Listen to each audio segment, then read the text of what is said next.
네, 69절부터 보겠습니다. 베드로가 계속 그 바깥들에 있었는데 가야바 대제사장 가야바의 집 안뜰이죠. 지금 여기서 예수님을 죽이기 위한 그 불법 의회가 소집이 된 상태로 예수님의 재판이 진행되고 있었습니다. 근데 여기에 그 의회원들뿐만이 아니고 사람들이 좀 많이 왔다는 거예요. 이제 그 사실을 좀 우리가 오늘 좀 생각해 볼 거예요. 이 사람들은 왜 왔고, 여기 모인 사람들은 어떤 생각을 가지고 있을까도 우리가 베드로의 모습과 더불어 오늘 본문 말씀에서 좀 같이 생각해 보면은 좋은 부분입니다. 베드로는 이제 조금 겁먹은 상태로 하지만 예수님에 대한 최소한의 어떤 애정이 있어서 지금 여기 와 있죠. 왔는데 사람들이 자기를 알아보기를 원하지 않았을 거예요. 그러니까 되게 조심스럽겠죠. 그런데 사람들이 베드로를 알아봤습니다.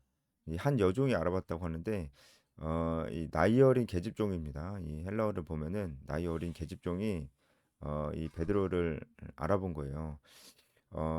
너도 어, 갈릴리 사람 예수와 함께 있었도다. 여기서 함께 있었도다라고 하는 것은 헬라어 에스다인데 에스다는 미완료 과거예요. 그래서 계속적인 상태, 그러니까 그 지속적인 상태. 그러니까 베드로가 예수님과 한 번 있었던 것을 이 여자아이가 목격한 게 아니고 예수님과 함께 있었던 걸 여러 번 목격했다는 거예요. 그러니까 예전에 계속 있었다. 예수님과 계속 함께 있었다. 내가 그걸 봤다. 이런 얘기입니다. 그러니까 베드로가 예수님 부인합니다. 첫 번째 부인이죠.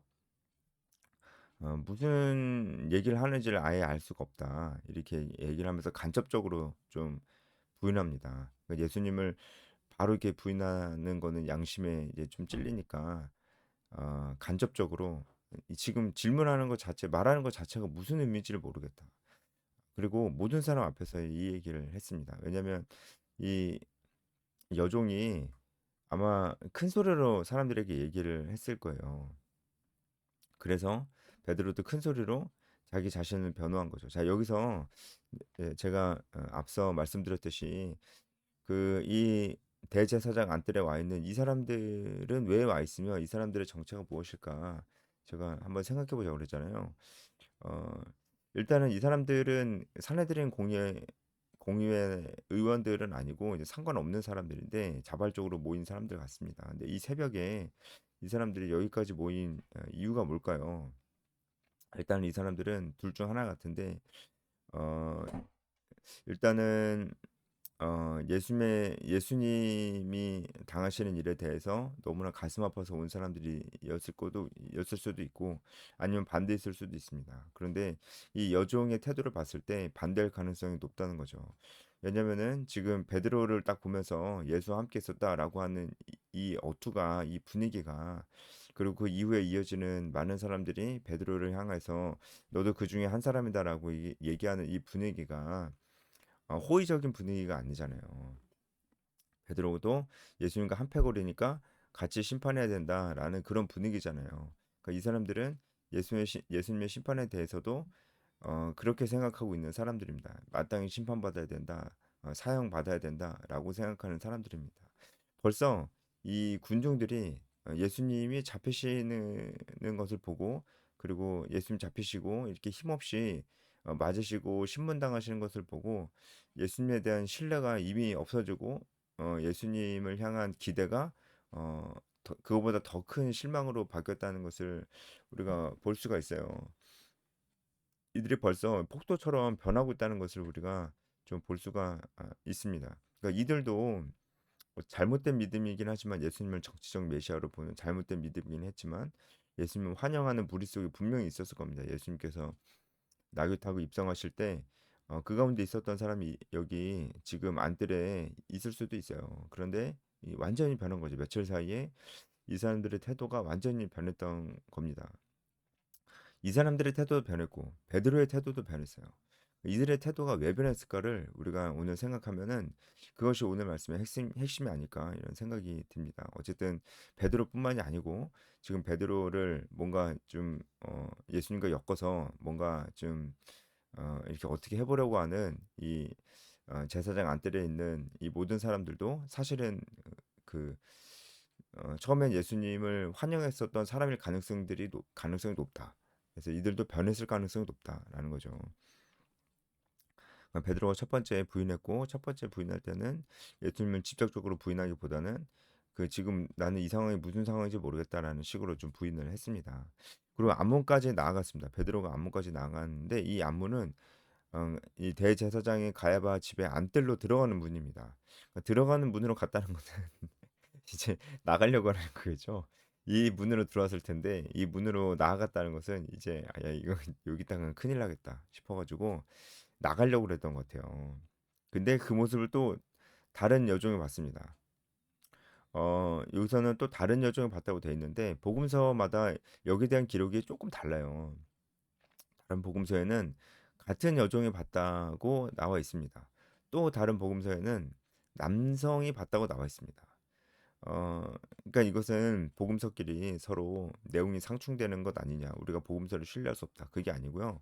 지금 이 상황은 이제 한 여종이 베드로에 대해서 지적하자마자 사람들이 좀 알아보기 시작했다는 것이고 이제는 많은 사람들이 베드로에게 지적하고 있다는 것을 알 수가 있습니다.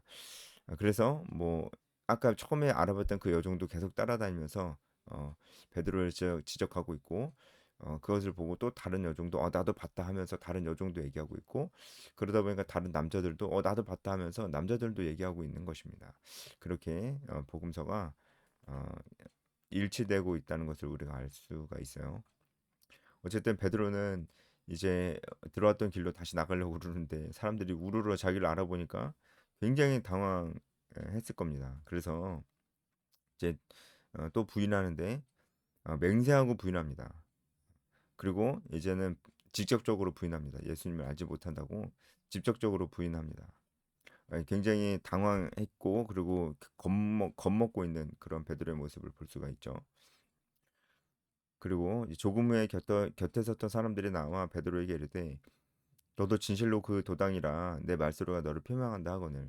그러니까 이제 베드로의 말투를 보고 이 사람들이 그 확신하기 시작했어요. 베드로가 이제는 자기가 모른다고 해도 빠져나갈 구멍이 정말 없을 수도 있다는 절박함이 아마 들었을 겁니다. 왜냐하면 베드로의 말투가 북부 지방의 독특한 방언을 아마 사용했을 겁니다. 그래서 뭐 예를 들어서 학자들은 이 히브리어에서 쉰이 있는데 쉰을 타워로 하여튼 뭐 그런 게 있대요. 그렇게 발음하는 게 있답니다. 그래서 이제 티가 났겠죠. 네, 우리나라도 뭐 전라도 방언, 경상도 방언이 있잖아요. 그게 그 사투리가 티가 딱 나잖아요.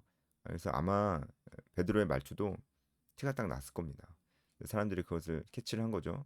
예수님과 똑같은 북부지방 갈릴리 출신 아니냐. 너 말투만 봐도 우리가 알 수 있다. 이렇게 사람들이 얘기를 하니까 베드로는 더욱더 궁지에 몰렸을 겁니다. 그래서 마지막으로 세 번째 부인합니다. 저주하며 맹세했는데요.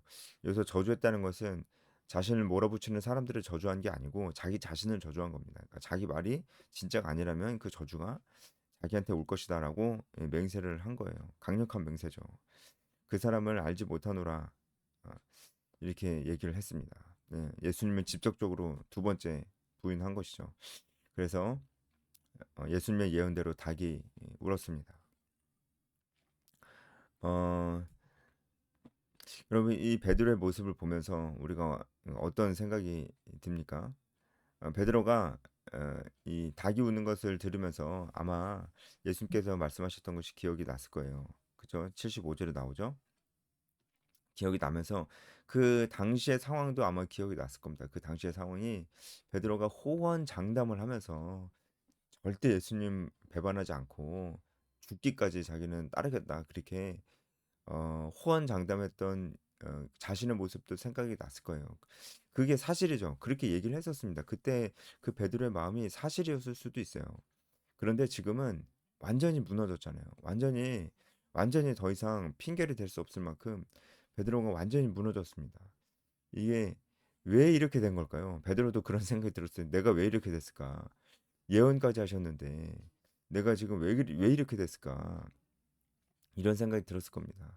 여러분 우리는 베드로와 더불어서 지금 예수님을 환영했을 수도 있는 이 수많은 사람들, 이 안뜰에 와 있는 이 사람들도 지금 베드로처럼 변했거든요. 베드로는 지금 좀 쭈구리가 됐고 이 안뜰에 있는 사람들은 완전 분노해서 폭동이 됐죠. 어쨌든 두 사람 모두 다 변한 거죠. 예수님에 대해서 호의적인 태도에서 예수님을 신뢰하고 기대하는 태도에서 완전히 실망하거나 아니면은 이제 예수님 부인하는 그런 태도로 바뀌었습니다. 왜 이 사람들이 베드로를 비롯해서 이 사람들이 이런 태도들이 이렇게 단시간 내에 갑자기 바뀔까요?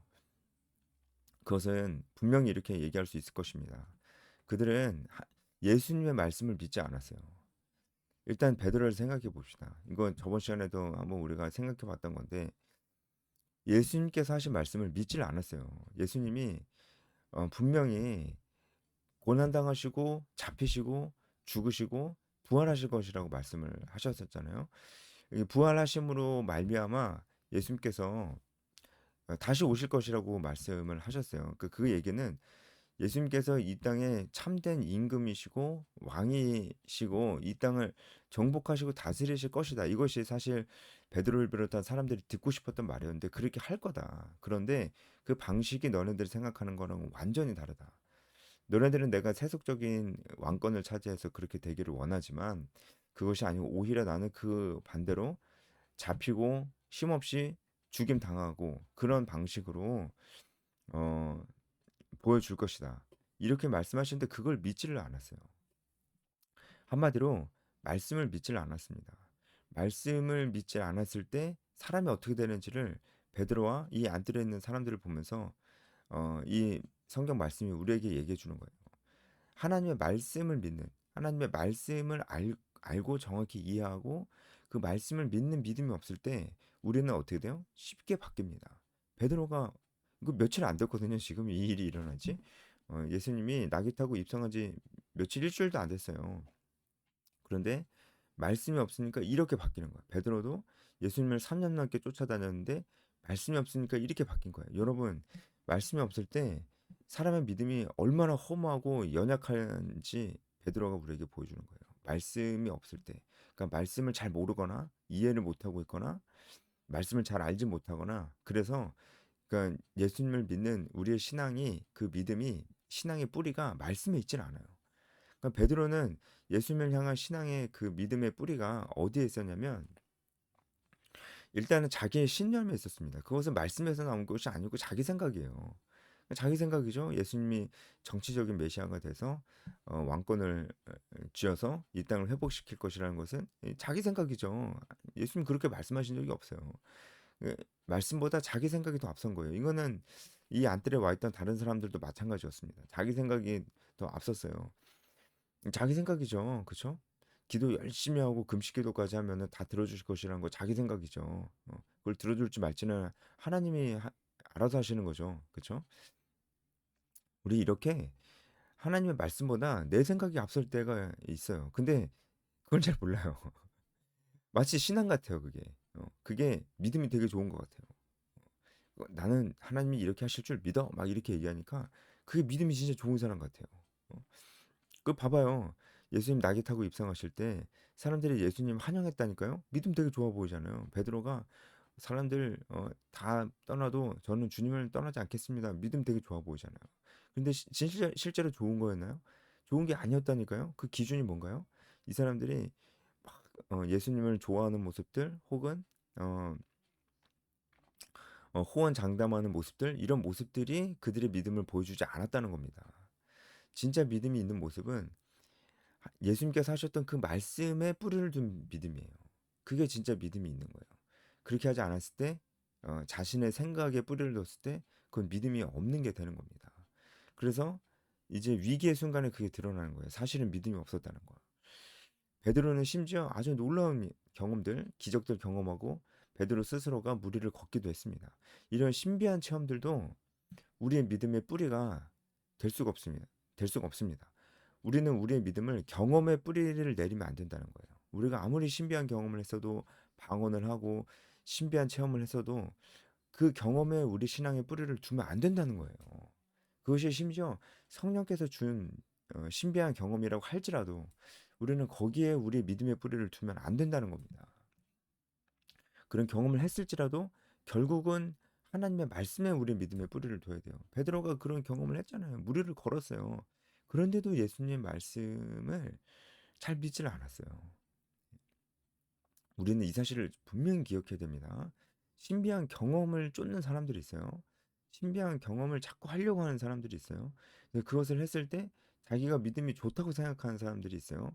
그런 경험을 했을 때, 아, 이제, 어, 내가 이제, 정말 내 신앙이 괜찮구나. 이렇게 생각하는 사람들이 있어요. 그리고 신비한 체험들, 경험들, 현상들이 나타났을 때, 아, 그것을 굉장히 의미를 부여하는 사람들 있어요. 자기 자신이 했었던 신비한 경험, 영적인 경험이라고도 하죠. 그런 경험을 했을 때 거기에 굉장히 의미를 부여하는 사람이 있어요. 조심해야 됩니다. 베드로의 모습을 봐야 돼요. 베드로가 우리보다 우리 중에 누구보다도 더 신비한 경험을 많이 한 사람입니다. 예수님을 3년 넘게 쫓아다니면서 얼마나 많은 사람들이 병을 고침을 받고 귀신이 쫓아내는 것을 봤고, 그리고 본인도 그렇게 귀신을 쫓아냈고, 그리고 무리를 걸었고 죽은 사람이 살아나는 것도 봤어요. 베드로는. 그런데 지금 베드로 이렇게 된 것은 베드로가 어리석다, 다혈질이다, 베드로니까 그랬다, 난 안 그런다 이렇게 얘기하면 안 된다는 거예요. 베드로가 이렇게 된 이유는 예수님의 말씀 믿지는 않았어요. 예수님이 잡히시고 죽으시는 방법으로 승리하실 것이라는 걸 믿지는 않았어요. 사실은 믿지는 않았던 거죠. 그렇죠?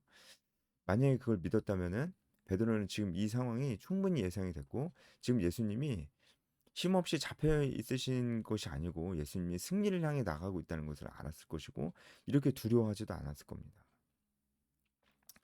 네, 우리는 이 베드로와 어, 이 안뜰에 모인 사람들의 모습을 보면서 결국은 믿음, 말씀을 근거로 한 믿음이 얼마나 중요한지 다시 한번 생각하게 됩니다. 말씀이 반석입니다.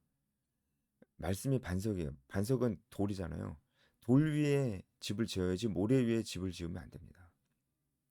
우리는 말씀 위에 우리의 신앙의 집을 지어야 됩니다. 말씀은 변하지 않는 것입니다. 대신에 감정, 체험 이런 것들은 다 변하는 것입니다. 변하지 않는 것 위에 우리 믿음의 집을 지어야 됩니다. 베드로는 이 말씀을 잘 믿지는 않았습니다. 그래서 흔들렸습니다. 우리는 그런 사람이 되지 말아야 되겠습니다. 베드로의 모습을 보면서 우리의 모습을 돌아볼 수 있을 것 같습니다. 여기까지 하겠습니다.